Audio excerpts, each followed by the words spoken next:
মাহমুদুর রহমানের জীবনকে বিপন্ন করার চক্রান্ত করা হয়েছে বলছেন ফখরুল। এদিকে সুলতান মনসুর 5 দিনের রিমান্ডে। বাতিল হচ্ছে সাইবার আইনের মামলা, গ্রেপ্তার ব্যক্তিরা মুক্তি পাচ্ছেন।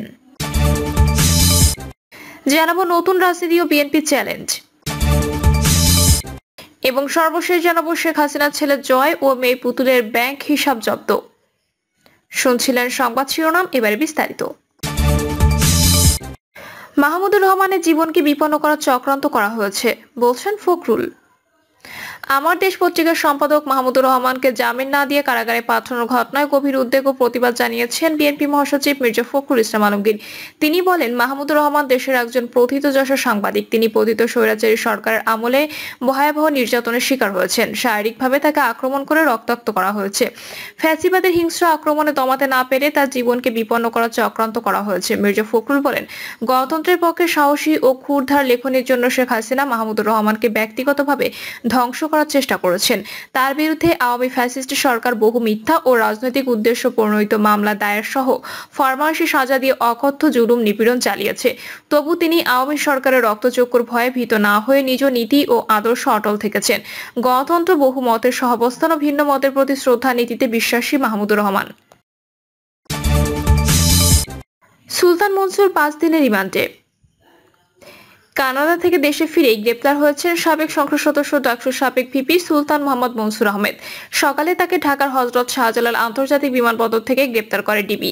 পরে পল্টনে যুবদল নেতা শামীম হত্যা মামলায় গ্রেপ্তার দেখিয়ে তাকে 5 দিনের রিমান্ডে নেওয়া হয়েছে। ঢাকা মহানগর পুলিশের অতিরিক্ত কমিশনার রেজাউল করিম মল্লিক বলেন, ভোরে কানাডা থেকে দেশে ফেরেন সুলতান মনসুর।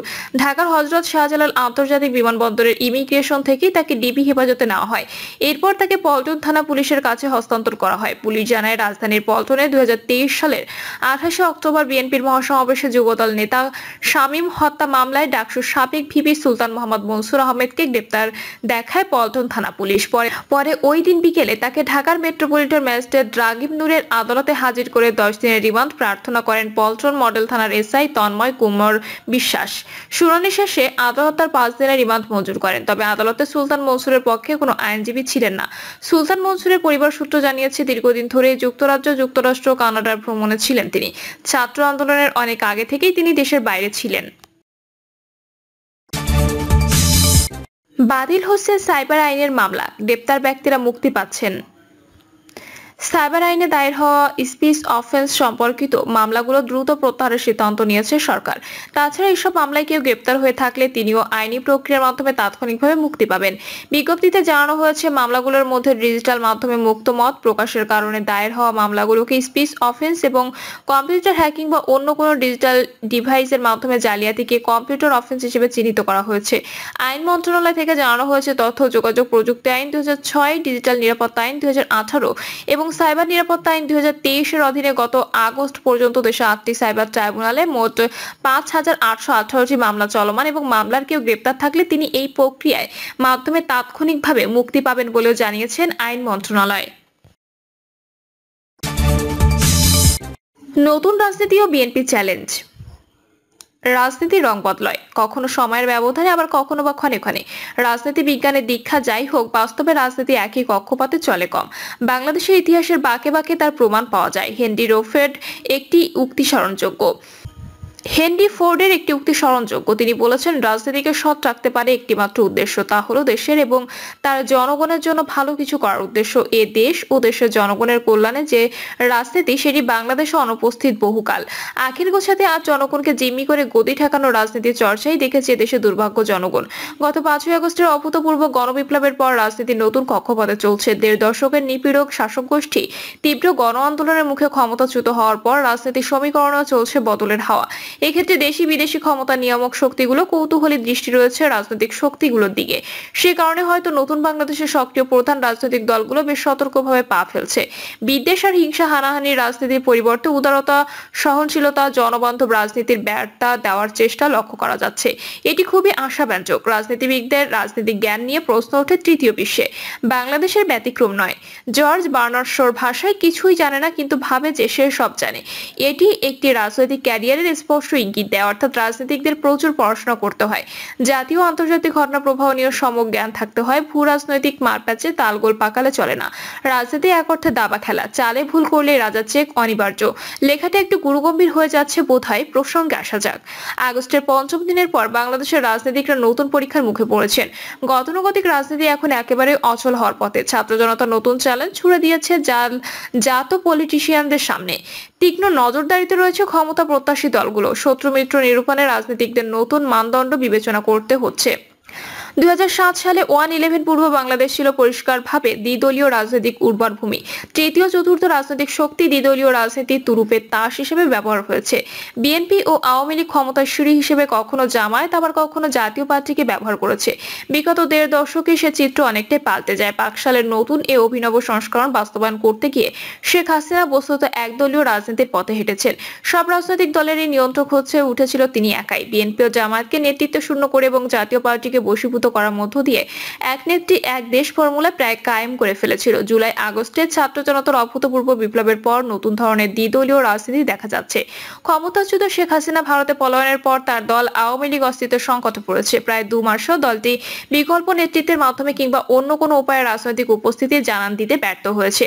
এই অভাবনীয় পটভূমিতে রাজনীতির মাঠ এখন বিএনপি ও জামায়াতের নিয়ন্ত্রণে। দুটি দলই সাংগঠনিক শক্তিতে সুসংহত করতে ঘরে বাইরে জোর তৎপরতা চালাচ্ছে। দীর্ঘস্থানীয় একটি দৈনিকের প্রতিবেদনে বলছে, এক সময় রাজনৈতিক মিত্র জামাত ইসলামের সঙ্গে নতুন করে মতবিরোধের বিএনপি অস্বস্তিতে পড়েছে। ছাত্র জনতার অভ্যুত্থানের পর দখল, চাঁদাবাজি ও হাঙ্গামার কিছু বিচ্ছিন্ন ঘটনার সমালোচনার মুখে পড়ে বিএনপি। সংবাদপত্রগুলো এসব ঘটনা ফলাও করে প্রকাশ করে যাতে বিএনপি নেতাকর্মীদের অভিযুক্ত করা হয়। এ নিয়ে জামায়াতের শীর্ষ নেতৃত্ব থেকে বিএনপিকে নিয়ে তীর্যক মন্তব্য আসে। পরিবর্তিত রাজনৈতিক প্রেক্ষাপটে জামায়াত ইসলামী বিএনপি নতুন প্রতিপক্ষ হয়ে উঠছে কিনা তা নিয়ে দলটির ভেতরে বাইরে আলোচনা শুরু হয়েছে।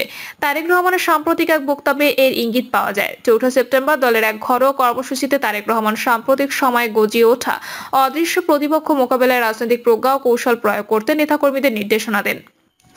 আলোচিত রাষ্ট্র সংস্কার কর্মসূচি শেষে দেশে যে ত্রয়োদশ জাতীয় সংসদ নির্বাচন হবে তাতে বিএনপি ও জামায়াত ইসলামী যে পরস্পরের প্রতিদ্বন্দ্বী হবে তা এখন অনেকটাই পরিষ্কার। দু দলের ভোটের লড়াই বাংলাদেশের রাজনীতিতে নতুন মাত্রা পাওয়ার সম্ভাবনাই বেশি। তবে জাতীয়তাবাদী ইসলামী আদর্শের দুটি দল মুখোমুখি হোক তা দেশপ্রেমিক জনগণের বড় অংশই চায় না। বিএনপি ও জামায়াতের মধ্যকার বিরোধ দূরত্ব ফ্যাসিবাদকে ফেরানোর পটভূমি রচনার আশঙ্কা করছেন রাজনৈতিক বোদ্ধারা। দেশের রাজনৈতিক ভবিষ্যৎ নিয়ে সংশয় ও দোলাচলের মধ্যেও আসার কথা হচ্ছে টানেলের শেষ প্রান্তে আলোর ঝলক দেখা যাচ্ছে। জনগণের ভাষা বুঝতে শুরু করেছেন ক্ষমতা প্রত্যাশী রাজনীতিকরা। নিকট অতীতেও প্রতিহিংসা যে চর্চা দেখা গেছে বিপ্লবোত্তর বাংলাদেশ তার পরিবর্তন আশাবাদের জায়গা তৈরি করেছে। এই প্রসঙ্গে আগামীতে ক্ষমতার দাবিদার বৃহত্তম রাজনৈতিক দল বিএনপির ভারপ্রাপ্ত চেয়ারপারসন তারেক রহমানের সাম্প্রতিক রাজনৈতিক বক্তব্যের গুণাগুণ বিশ্লেষণ করা যায়। গত পক্ষকালে তারেক রহমানের বক্তব্যগুলো তার সম্পর্কে দীর্ঘদিন চলা আওয়ামী প্রোপাগান্ডাকে ভিত্তিহীন ও অসার প্রমাণ করছে। রাজনৈতিক পর্যবেক্ষক ও বিশ্লেষকরা তারেক রহমানের রাজনৈতিক পরিপক্কতা বিচক্ষণতাকে সমীহ করতে শুরু করেছেন। আন্তর্জাতিক গণতন্ত্র দিবসে রাজধানীর নয়াপল্টনে অনুষ্ঠিত সমাবেশে তারেক রহমানের বক্তব্যের প্রশংসা করে সংবাদপত্রের সম্পাদকীয় মন্তব্য প্রতিবেদন ছাপা হয়েছে। ওই ভাষণে তারেক রহমান অন্তর্বর্তী সরকারকে জনগণের সরকার আখ্যা দিয়ে তাকে ব্যর্থ হতে দেওয়া যাবে না বলে মন্তব্য করেছেন। তিনি বলেন, ছাত্র জনতার অভ্যুত্থানে স্বৈরাচার হাসিনার পতনের মধ্য দিয়ে গুম, খুন, সংঘাত, সহিংসতা ও লুটপাটের মাফিয়াতান্ত্রিক রাজনীতির আপাত অবসান ঘটেছে। সাম্য, সম্প্রীতি, বৈষম্যহীন গণতান্ত্রিক সমাজ ও রাষ্ট্র বিনির্মাণে নতুন অভিযাত্রা শুরু হয়েছে। একটি গণতান্ত্রিক রাষ্ট্র সমাজ প্রতিষ্ঠার জন্য প্রয়োজনীয় সংস্কারের ভিত্তিভূমি নির্মাণের বিশাল দায়িত্ব অর্পিত হয়েছে ছাত্র জনতার বিপ্লবের মধ্য দিয়ে প্রতিষ্ঠিত অন্তর্বর্তী সরকারের উপর। সংবাদপত্রে প্রকাশিত খবর অনুযায়ী দেশের রাজনীতিতে গুণগত পরিবর্তন আনতে চায় বিএনপি। দীর্ঘ সময় ধরে দেশে যে রাজনৈতিক সংকট চলে আসছে সেটির আর পুনরাবৃত্তি চান না তারা। দলটির চাওয়া আগামী বাংলাদেশ হবে স্থিতিশীল বাংলাদেশ, যেখানে সুষম গণতন্ত্রের চর্চা হবে, থাকবে মানুষের বাক ও মৌলিক স্বাধীনতা। এজন্য রাজনীতিতে যে গুণগত পরিবর্তন আনা দরকার সেটা তারা আনবে। দলটির নেতারা বলছেন তাদের এ পরিবর্তনের ভিত্তি হবে 31 দফা। আগামীতে রাষ্ট্রীয় ক্ষমতায় গেলে তারা সব দলমতের লোকদের নিয়ে সম্প্রীতি রেইনবো নেশন গড়ে তুলবেন বলেও সংবাদপত্রের প্রতিবেদনে সূত্রে জানা গেছে। শুধু এটাই নয়, দলের সাংগঠনিক পর্যায়ে তারা একটা গুণগত পরিবর্তন চান। 5ই আগস্টের বিপ্লবের পর 54 দিনে সমাজবিরোধী ও সাংগঠনিক শৃঙ্খলা পরিপন্থী কর্মকাণ্ডে জড়িত থাকা দায়ে বিএনপি ও অঙ্গ সংগঠনের অত্যন্ত 250 নেতাকর্মীকে বহিষ্কার করা হয়েছে। বহিষ্কৃতদের মধ্যে আন্দোলন সংগ্রামে সক্রিয় অনেক ত্যাগী নেতাও রয়েছেন। কোনো অনুকম্পা না দেখিয়ে তারেক রহমানের দৃঢ় কঠোর মনোভাবে এক শ্রেণীর নেতাকর্মীর উচ্ছৃঙ্খল ও বেপরোয়া আচরণ অনেকটাই কমে এসেছে। আগামীতে নেতাকর্মীদের কিভাবে আরো জবাবদিহির আওতায় আনা যায় সেটা নিয়ে চিন্তা ভাবনা করছেন বিএনপির শীর্ষ নেতৃত্ব।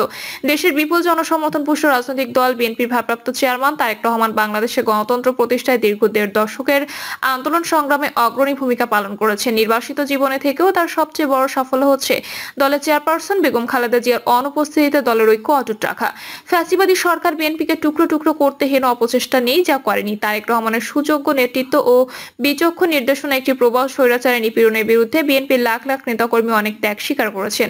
বিশ্বনন্দিত ডক্টর মোহাম্মদ ইউনূসের নেতৃত্বাধীন সরকারের পাশে যেভাবে তারেক রহমান নেতৃত্বে বিএনপি ডক্টর শফিকুর রহমানের নেতৃত্বে বাংলাদেশ জামাত ইসলামী সহ দেশের অন্যান্য রাজনৈতিক দল দাঁড়িয়েছে তার ধারাবাহিকতা থাকা চাই। সুষ্ঠু নির্বাচনের মাধ্যমে একটি নির্বাচিত স্থিতিশীল সরকার না আসা পর্যন্ত এটি থাকতে হবে। রাষ্ট্র সংস্কার, অর্থনৈতিক সংস্কার, গণতন্ত্রের উত্তরণে অভূতপূর্ব সহায়তার হাত বাড়িয়ে পাশে দাঁড়াচ্ছে উন্নয়ন সহযোগী দেশগুলো। বিশ্বব্যাংক, IMF, জাইকা, ADB, IDB সহ বিভিন্ন আন্তর্জাতিক সংস্থা স্মরণকালে এভাবে এগিয়ে আসেনি। ডক্টর মোহাম্মদ ইউনূসের নেতৃত্বের প্রতি বিশ্ব সম্প্রদায়ের আস্থা ও মর্যাদার এই সম্পর্ককে কাজে লাগাতে হবে। দেশকে বিপ্লবের কাঙ্ক্ষিত লক্ষ্যে এগিয়ে নেওয়া চ্যালেঞ্জ মোকাবেলায় অন্তর্বর্তী সরকারের পাশাপাশি দেশপ্রেমিক সব রাজনৈতিক দলকে অবদান রাখতে হবে। প্রিয় দর্শক, এই ছিল এখনকার সর্বশেষ সংবাদ। আপডেট সব সংবাদ পেতে চ্যানেলটি সাবস্ক্রাইব করে বেল আইকনটি ক্লিক করে রাখুন।